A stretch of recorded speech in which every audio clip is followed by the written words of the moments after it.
When people bring up their past experiences in relationships, in family, in everything, there's a short-sightedness with that. There's jealousy, there's ego with that.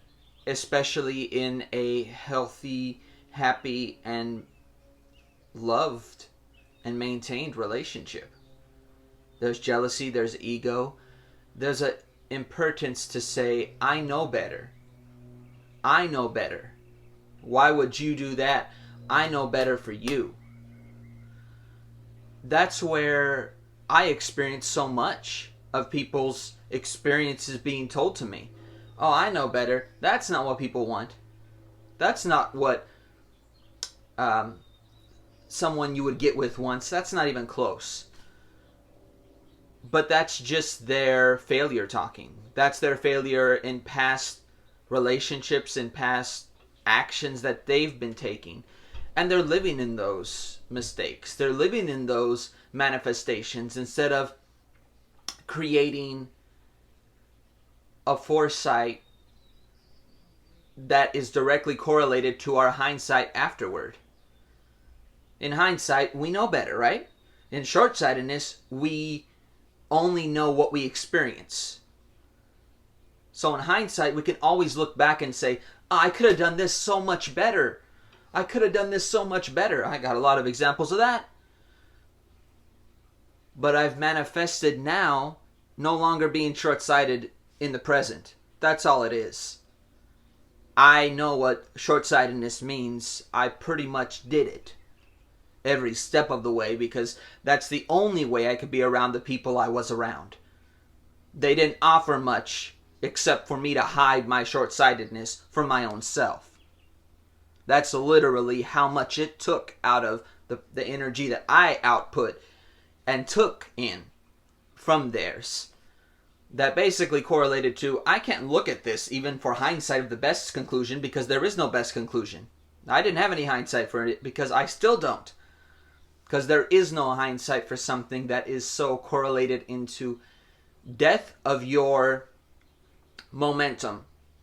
Death of my momentum for their experiences. I know better than you. The problem is you're squashing somebody when you're saying that. You're squashing the person you're talking to when you're saying that. If you truly value the person in the moment you're talking to, you do not squash them with your experience. That's a stupid move, and that already shows how much you don't value the person. You just value your own experiences. Well, don't get to know this person. Very simple.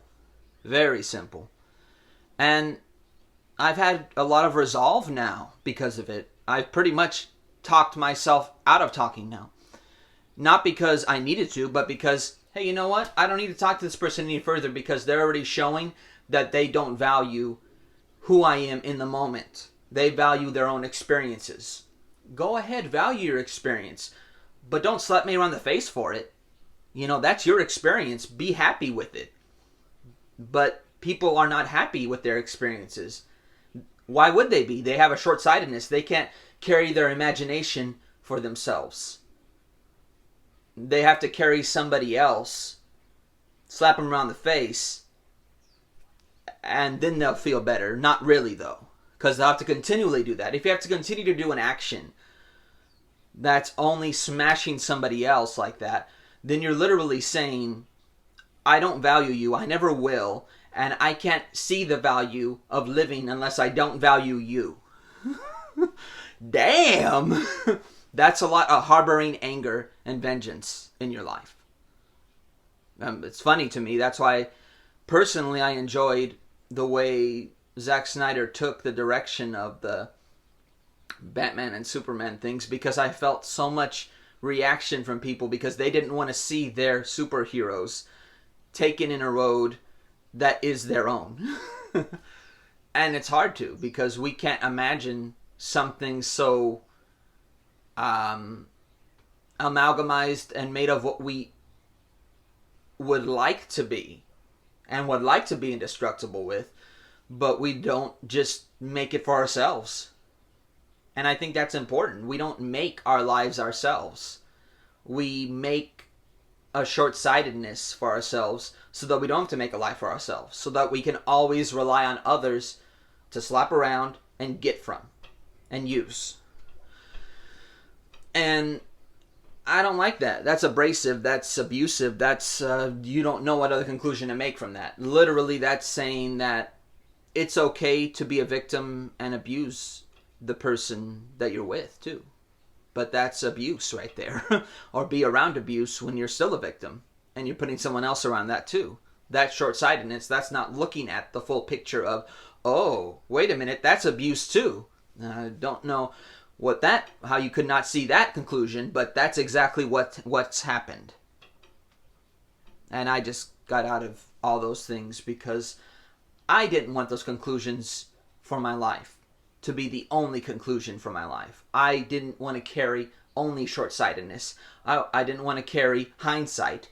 I wanted to carry the constant of now, of the moment that matters, and being matter in the moment, which means that there's value in every position that you're in, not just for what you experienced, and that's what matters, and knowing better and all that. Nah, that's nothing.